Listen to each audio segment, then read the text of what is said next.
Hi guys, it's Neil. Okay, so I'm going to give you my best guess concerning some of the issues some students are having submitting their e-portfolio to the proper spot. And I understand why there's some confusion, so let me just go through this. The good news is it's an easy fix, okay?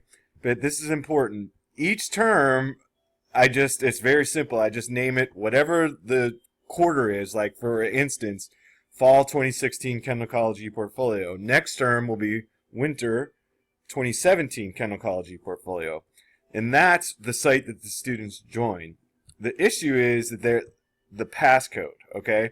So there's a unique passcode that they need to join each term, and it changes every single quarter. So I have to create a new site for every quarter. In this term, the passcode for fall 2016, that is, the passcode is this right here, and I'm just going to copy and paste it, and I'm going to demonstrate how students can do this. So you can show them this video if you like, and I'm going to show you that. And again, just keep in mind that the passcode changes every term. And for example, if a student started creating their portfolio in the fall of 2016, he or she will use that site to create their work for the remainder of their time at Kendall. If they were spring 2016 students, they'll use that for the remainder of their time at Kendall. So whenever they start, depending on where they start, is where they'll be as far as their portfolio. So let me take you to Pathbrite, okay? Pathbrite. So at this point, students should have been able to log in. And one thing I do want to show is how to edit their profile picture, and they're highly encouraged to put a picture of themselves, and if they are uncomfortable with that, they can pick something else, like if they have something saved on their computer, maybe an avatar or whatever. But I've changed the picture here. It should be coming up. Whoops, I don't know if it, let me see. For whatever reason it didn't go through, so I click on that. There we go. So there it is, and then they can put their name and contact information in there, and click save and next. And now it's just nice because it adds a picture, a face to what we're looking at here. Their contact information, a little bit about themselves if they would so choose. All right, now here comes the important part. When they're in here, they can go to courses. They're supposed to click on courses, click join a course, and then here's that passcode that I just showed you. I just copied and pasted it. And when they see this, you've been invited to create in the fall 2016 ePortfolio. They can join the program, and we'll see what happens. Congratulations! You've been added to the Kendall ePortfolio site. All right, and now once they're in here, they can click on template, and then they can start creating. They can go through the different sections. And I'm just going to preview this as a portfolio. Obviously, I don't have anything in here because it's a new account that I created. But this is how they share. They can click share. Let me do that again. Go back. See this little eyeball?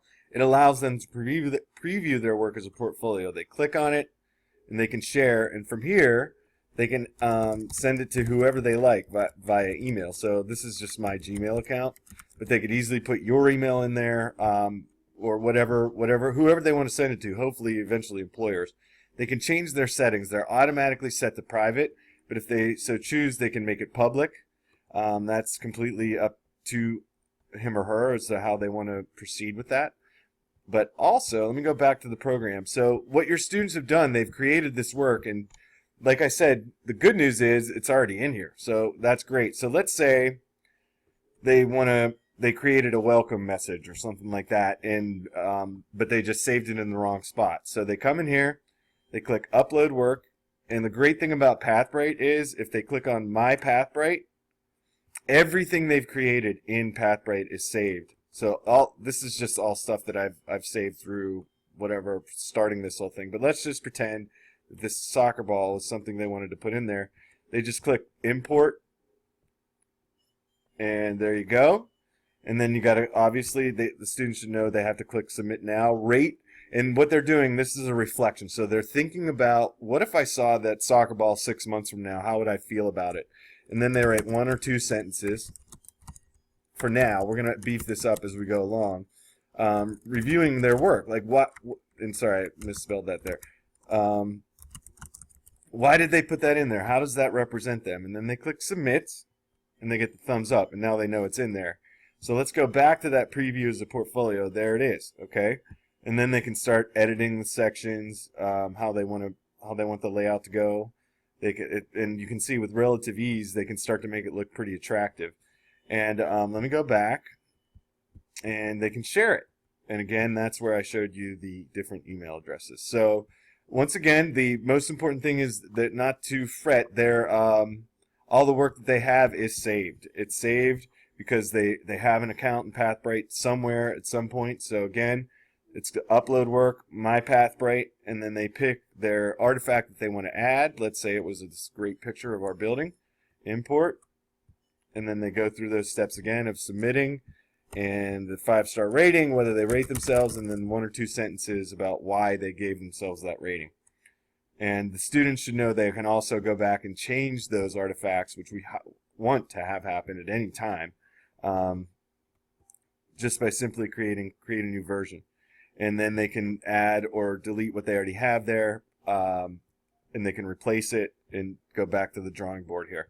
So let's say 6 months down the line, that is more me, so I can just change it and add that and resubmit now. And 5-star rating, 2 sentences, submit. I get the thumbs up. I'm good to go. And the cool thing is all those versions are saved, so I can click back and forth if I'm like, well, that one might not be what I want.